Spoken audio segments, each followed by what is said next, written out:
आओ।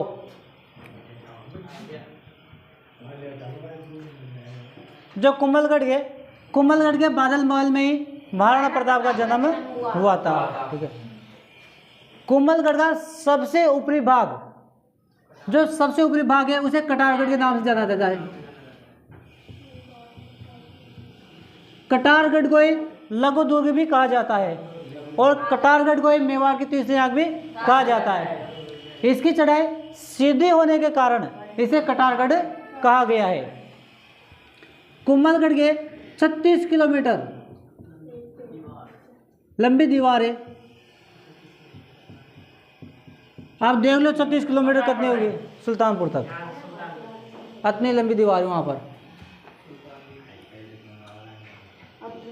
देखो यहाँ से सुल्तानपुर तक लंबी दीवार है। और ये क्या ज़्यादा थोड़ी ने बता दिया, जो चौड़ाई में तो इसके 4 घोड़े एक साथ चल सकते हैं अपने। जो बीकानेर निदेशालय ना, बीकानेर निदेशालय के अनुसार 4 घोड़े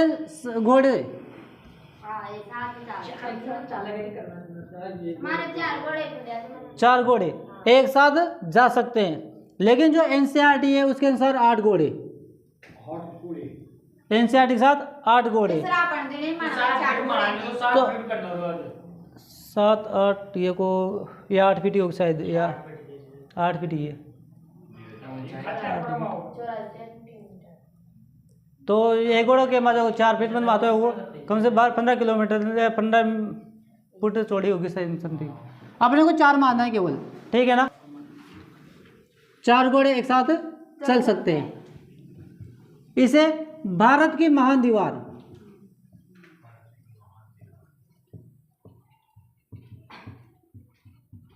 भारत की महान दीवार, विश्व की दूसरी महान दीवार, पहली कौन सी है? चीन की। चीन हर चीज में अपने से आगे, चाहे गेहूं उत्पादन ले लो या माइक्रो टेक्नोलॉजी ले लो या फिर जनसंख्या पीछे है, या चीनी उत्पादन में ले लो, गेहूं उत्पादन में ले लो, सभी में चाइना आगे था। पहले तो जनसंख्या में भी आगे था, लेकिन अब भारत ने ज़्यादा प्रोग्रेस कर ली तो अब तो जनसंख्या बढ़ गई अभी। हाँ, ये भी कहीं कर बेचारा। सोच बिल्कुल सही है कि सोच किसा सही है।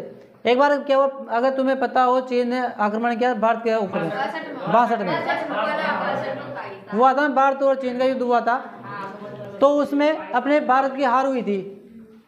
तो अपने भारत के लोग काफ़ी सारे मरे। तो भारतवासियों ने सोचा कि यार अपन ज़्यादा मरते, चाइना मारता है वैसे भी, तो इस बार क्या है, अपन इतनी जनसंख्या पैदा करेंगे, अगर चाइना आक्रमण भी करेंगे कहाँ तक मारेगा, फिर बचेंगे सही, बचेंगे जो क्या करेंगे, चाइना वालों को मारेंगे फिर। तो यहाँ न गए वो सुई दुगनी कर दिया। अब तो कहते प्रोग्रेस चाइना भी लाग रहे थे, मैं भारत स्वागत करूँ, अब भारत चालू को मुता स्वागत करूँ, जनसंख्या में चालू। भारत की सोच बहुत बड़ी हो गई अब इसमें तो हो गया आगे।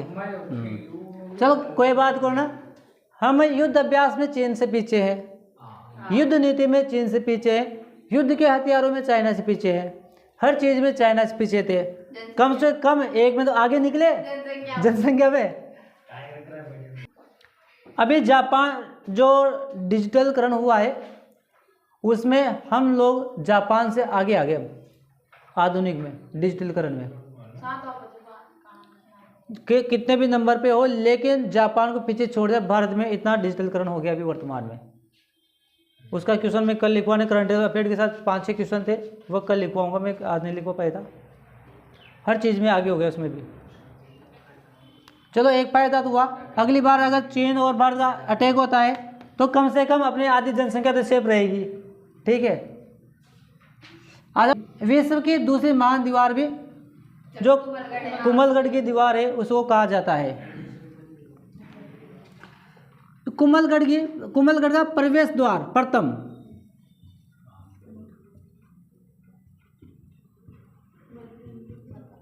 पोल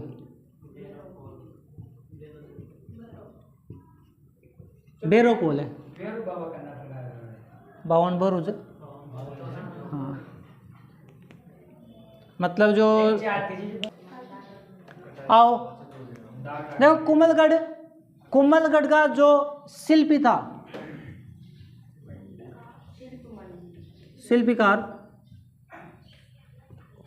वह मंडन, गुजरात का था ये। देखो जितने भी अपने मुगल बादशाह हुए थे, उन्होंने जो जो भी बनाए थे, मस्जिद, मकबरा या कोई दर्शनीय स्थल कुछ भी बनाया, उसके बाद में जो भी कारीगर थे उसके हाथ काट दिए जाते थे, क्योंकि वो ऐसा सोचते कि ये दूसरा ऐसा नहीं बना दे, बल्कि प्रोत्साहन देने की जगह हाथ काटा जाता था। और आज कोई चीज़ नहीं बनाई जाती तो उसका उत्साहवर्धन किया जाता है, लेकिन पहले का जमाना मामलो अलग जो सारो सारो है। कैसी राम मंदिर आ जाओ, नाम आ रहा बहुत बढ़िया, जहाँ बहुत बढ़िया कर दे नाम समझ जाए, क्यों नाम ले कर्नल जेम्स टोड।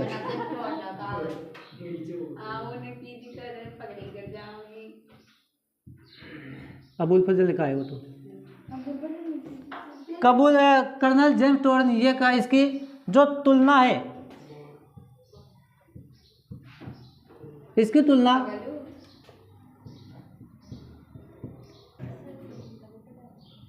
एट्रुस्कन, इससे तुलना की है, क्योंकि ये कुम्भलगढ़ के जो कंगूरे छज्जे थे उनके कारण की तुलना की है, एट्रुस्कन से तुलना की है कर्नल जेम्स टोड ने। कुम्भलगढ़ में प्रवेश करने के लिए मात्र एक ही रास्ता है प्रवेश के लिए, नहीं पोल तो और भी ज़्यादा है, लेकिन प्रवेश के लिए जो मार्ग है वो एक ही मार्ग है, प्रवेश के लिए एक मार्ग।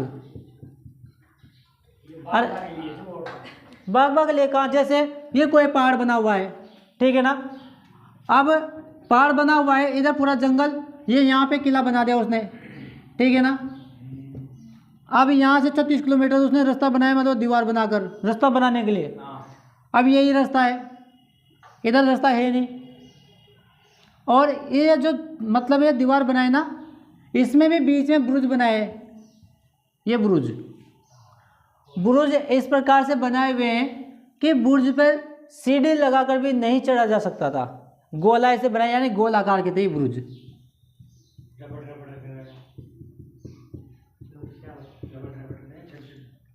भाई सिंपल होते थे, कोई भी उस पर चढ़ सकता था, लेकिन गोल आकार से बना दिए। अब अपन उस पर गोल आकार में क्या है, सीढ़ी भी नहीं लगा सकते। हाँ वो तो इसलिए बनाया गोल। हाँ हेलीकॉप्टर चल जाता, मानो घुमा हेलीकॉप्टर बनाओगा नहीं, अबाणु तो चल जाएगा, अबाणु की बात छोड़ो। गोल आकार से बने हुए थे, गोल आकार में न तो सीढ़ी लग सकती थी, न ही किसी रस्से के सहारे उस पर चढ़ा जा सकता था, यानी कि सुविधा की दृष्टि से बिल्कुल सुरक्षित किला था ये। जो कुम्भलगढ़ है ये अजय दुर्ग रहा था,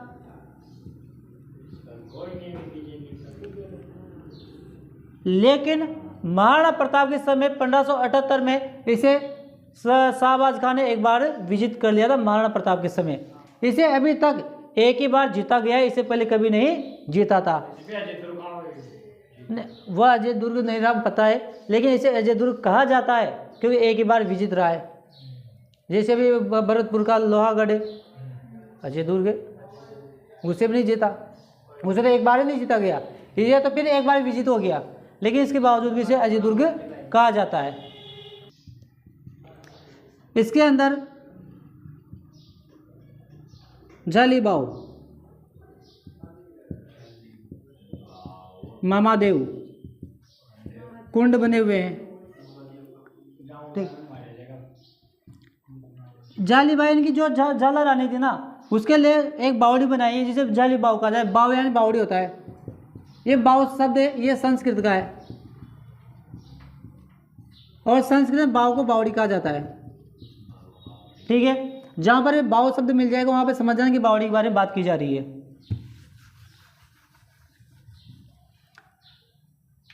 जो मामादेव कुंड है, यूँ सोच लियो कि खुद के लिए गड्ढा खोद लियो ना। मामादेव कुंड के किनारे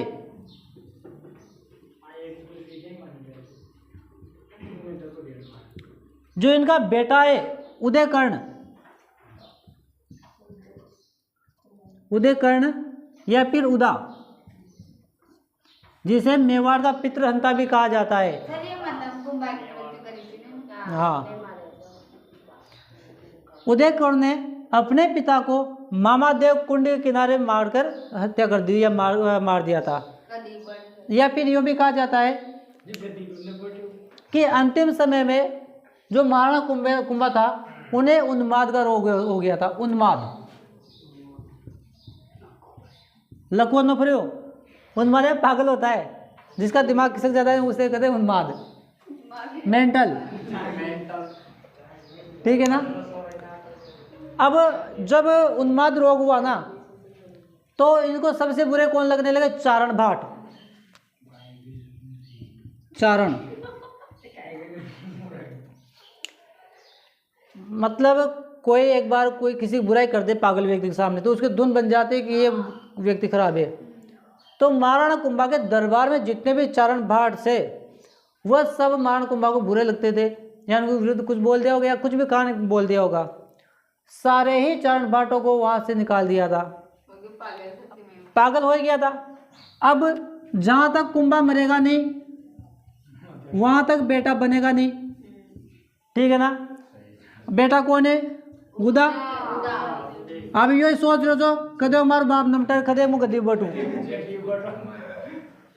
अब बाप को केवल रोगी हुआ है, वो स्वस्थ है, बॉडी बिल्कुल ठीक ठाक है, ले भी नहीं भाई डोकरो हो तो ठीक से खाना हो जाओ, काय भी नहीं हो, बस मेंटल खिसक गया उसका। हाँ, दिमाग।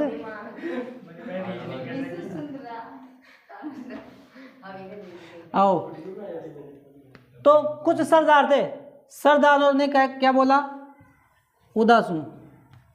बावड़ो जो तार बाप तो पागल हो ही क्यों? अरे ऐसा तार गद्दी बैठा भी कौन तू? और जितना भी मतलब देख व्यवस्था सर ऐसे फैल जाएगी, मतलब बत्ते दे बड़ा। वो कहते दोस्ती दोस्त को गम दिया करता है, दोस्ती दोस्त को खुशी दिया करता है। जब एक पल ऐसा भी आता है जब दोस्ती दोस्त को बदनाम किया करता है। तो उधर का दोस्त बोलो या सरदार बोलो, कहीं बोलो, यहाँ ने बढ़िया बत्तियाँ दी कि भाई ऐसा काम न चला करता हूँ, जमीन लेने हो ना तो नमटा दे। यही है ना भाई, जमीन मतलब जायदाद हुआ, राजा बनना है तो जहाँ तक तुम्हारे पिताजी सलामत है वहाँ तक तो तुम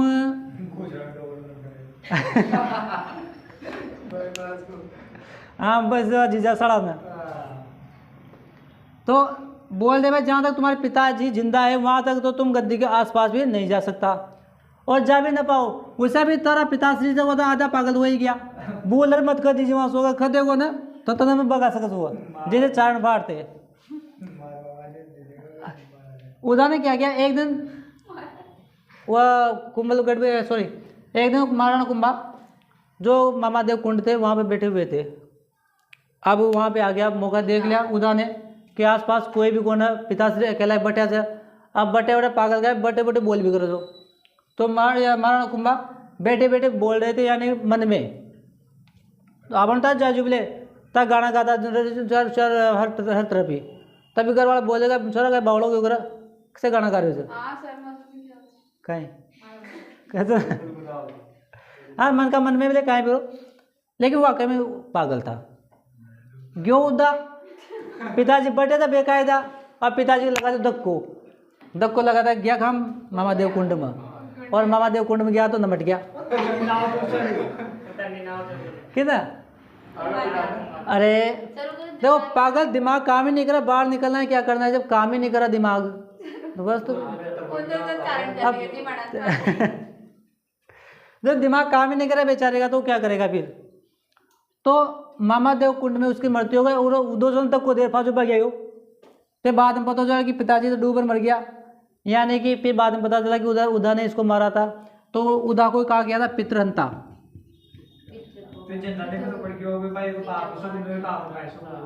हाँ पढ़ गयो तो पढ़ गयो, बढ़िया था ना मेवाड़ का। हाँ हटाया था, बाद में हटा दिया था ना, थोड़े दिन रहा था, ज़्यादा दिन। जो कुमलगढ़ है, आगे आओ। अपने सारी चीज़ें देख ली, लेकिन एक चीज़ अब जाके बता रहा हूँ क्योंकि याद मुझे भी आई, वो इसमें भी नहीं दिख रही थी, मुझे काफ़ी देर देख रहा था है या नहीं, मैं भी कंफ्यूज हो रहा था, लेकिन याद आ गया तो चलो देख बता देता हूँ। हाँ मैं पूछा कुंभलगढ़ कौन से पहाड़ियों पे बना हुआ है?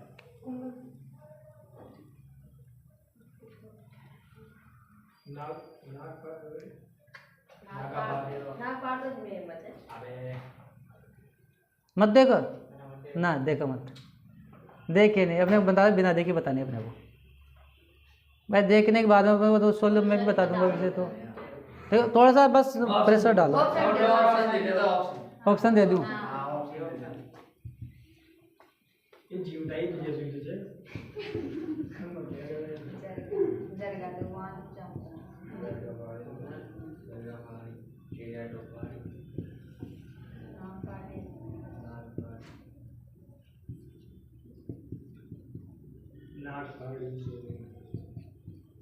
सर चिड़ियाघर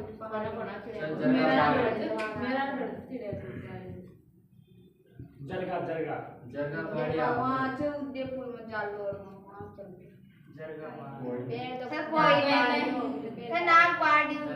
जरगा पहाड़ी, जरगा ये किमा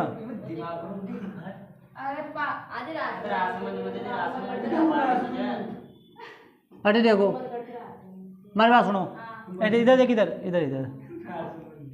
जैसे अपन ये उदयपुर वाला बाग ठीक है ना, इसके ऊपर वाला बाग ये था क्या उदयपुर का। फिर इसके बाद में इधर आता है जो राजसमंद वाला बाग आ जाता है, इधर वाला इस राजसमंद में बना हुआ है। और जो जरगा पहाड़ी है वह अरावली पर्वतमाला, अरावली का बाग है। अरावली पर्वतमाला इस प्रकार चलती है, ठीक है ना। जरगा पहाड़ी स्टार्ट होती है उदयपुर से, लेकिन उसका फैलाव भी तो है। आपने इटावा की सीमा यो इटावा बस जो इटावा थोड़ी से सूखने प्लाट भी इटावा हाउस आता ना होगा। अरे आपने गेट आओ जाता इटावा से, तो अब ये मसला कि आपने इटावा पावर से खत्म हो गया, वहाँ इटावा चल गया ना, कॉलोनी दाई चल गयो, तो इसका फैलाव है। अब यूँ कह दे अटगाड़ी जाता पहले का वहाँ कॉलोनी का अल्लाह पर में आगे खिसे आगे अल्लाह पर में इटावा में इटावा में तो कॉलोनी इटावा में जो कार्यालय वहाँ जादू सर वो कार्यालय कुमलगढ़ आसमान में कोड़ा तो इटावा में जाओगे। अब एक बात और सुन जो, आपने पंचायत, अरे महावीर पंचायत अपनी रजोबा पंचायत में रजोबा में पंचायत में आता हो, केवल कॉलोनी की बात करे, जो कोड़ा बात ना करे, कॉलोनी तो जो अदालत है वहाँ तक बात करे अपन। आपने पंचायत, अब पंचायत 5 गांव की रहो या 3 गांव की या 4 गांव की पंचायत, एक जगह मुखिया रहोगे, लेकिन उनका 4-5 गाँव तक फैला हो सर, जहाँ भी गाँव आओ पंचायत को नाम आओ। अरे लात मदारी अरे पाँव थोड़ा ठल्ला राग।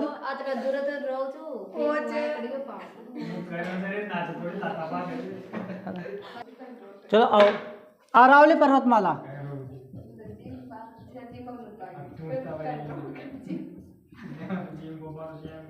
अरे आजा जिम्बा, अरावली पर्वतमाला की जरगा पहाड़ी पर,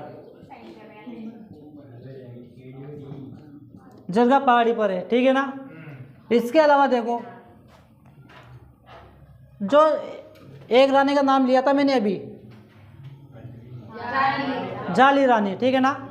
जाली रानी के लिए एक महल बना हुआ है, यानी कि उसका अलग से महल है, जिसे जाली का मालिया भी कहा जाता है। जाली का मालिया भाई जी रानी के लिए बनाया कोई नाम दे दो, ठीक है ना। कुंभा रानी के लिए बनाया तो कुंभलगढ़ बोल दिया, जाली के लिए बनाया जाली बोल दिया। ये मामा देव कुंड को गाना कहीं हो उसे पे देख लो अपना आका होगी जी में। वो मामा की याद है। हाँ मामा की याद हो कहीं भी होगा लिखवाएंगे बस, थोड़ा सा भी रह गया, लास्ट ही चल रहा है। जी हमारा क्या लिख बाब ना लगा टाइम था ना, फटाफट लिख लेगा।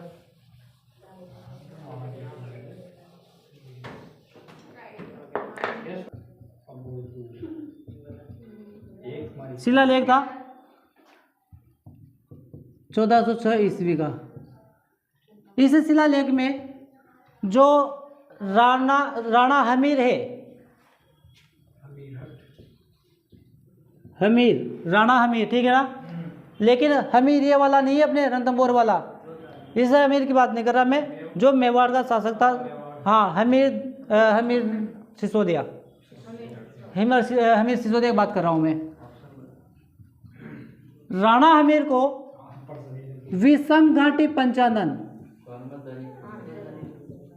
विषम घाटी पंचानन,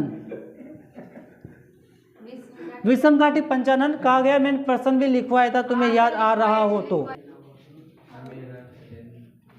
जाओ। यहाँ पे एक प्रशस्ति लगी हुई है, कुंभलगढ़ प्रशस्ति। सर यह विजय स्तंभ की 90 मंजिल का नीचे। हाँ वहाँ भी लगी हुई है कुंभलगढ़ प्रशस्ति।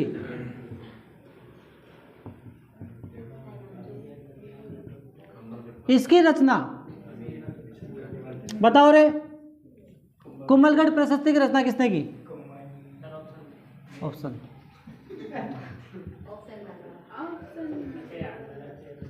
सही भाई सही। हाँ ये जाएगी काय कोई दिक्कत नहीं है, सही है अगर तू लग जाए तो।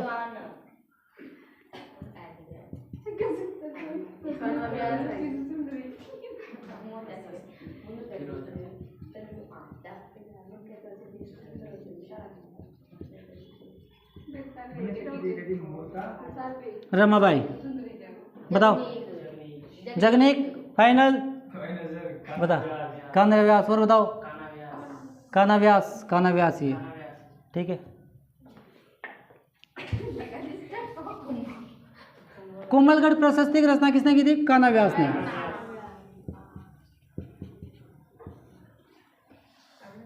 कुछ बच गया हो तो देख लूँ मैं इसमें। मंडन हो गया, राजधानी हो गया,